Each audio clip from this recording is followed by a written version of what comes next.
time is it authentic in terms of one Russian helicopter being shot down? So this was a group of 8 that were coming in for quick insertion. Is the information that is coming in subject to verification at this stage? Because in the fog, the story that we are getting here in Ukraine. So multiple helicopters came in to drop troops, to take over the airfield and to suppress the adversary's air defenses, the Ukrainian air defenses, in which we are told one helicopter was shot down. So in all, the Ukrainians are claiming that they've shot down 7 aircraft and helicopters since morning, since these operations started. That's one part of the story, Shiv. Second part is repeated targeting of vital assets and vital points, strategic assets of Ukraine by the Russian forces, and precision-guided munition being fired to take them down, including various airfields, airports, and a very critical ammunition dump that has been destroyed, which was seen as one of the central ammunition dumps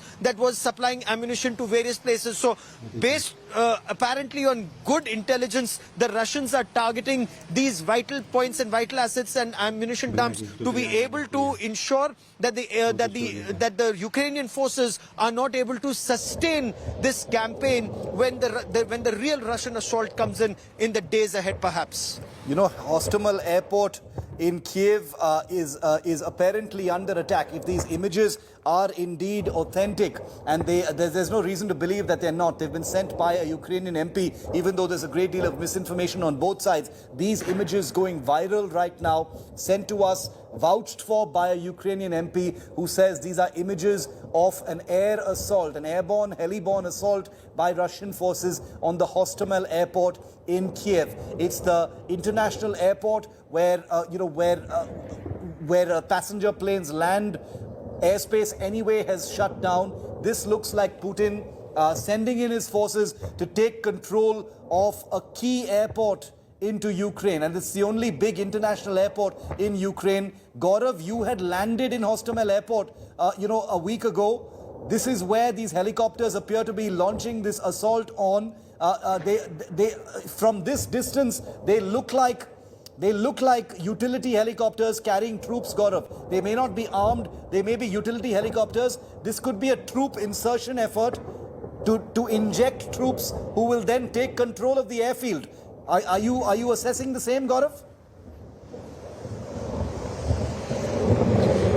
Oh, absolutely, Shiv. That appears to be the effort at this point of time, and which is what analysts were also telling us on ground, that the effort appears to be to take control of Ukraine's airfields, and that would deny any air power. In fact, the member of parliament you were speaking to, Shiv, he also indicated that the only thing Ukraine never have been heard in Russia proper, but he wanted to get a message out to say that Ukraine wants peace, that it is not the aggressor that it has been portrayed in Russia in recent days. And he was hoping to sort of mobilize Russian support against what President Putin is doing, even though he undoubtedly knew it would fall on deaf ears.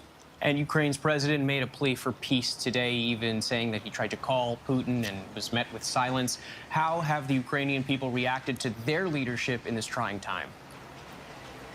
You know, I think there's been something of a rallying around Zelensky. He is the democratically elected leader, and although he's a political novice, having come from the world of entertainment, he's been doing all of the things a president can do. He's been urging calm, and indeed we haven't seen any signs of anything but in the last more recent hours, he has started to make his people aware of perhaps what's to come. And now our teams have heard the explosions in the capital of Kiev. Zelensky has been urged by the United States to leave the capital for his own safety, but we believe he is still there, although he has sent parliamentarians back to their constituencies to be with the people. Aaron, thank you, and be safe.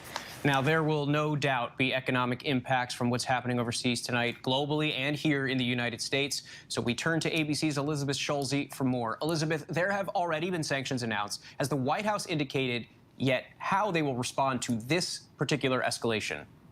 Well, Andrew, the White House has released a statement from President Biden that called this an unprovoked and unjustified attack on Ukraine and vowing that the world will hold Russia accountable. So what that will look like is these severe economic penalties that they have been teeing up in case this type of invasion happens. We do know that so far the sanctions have been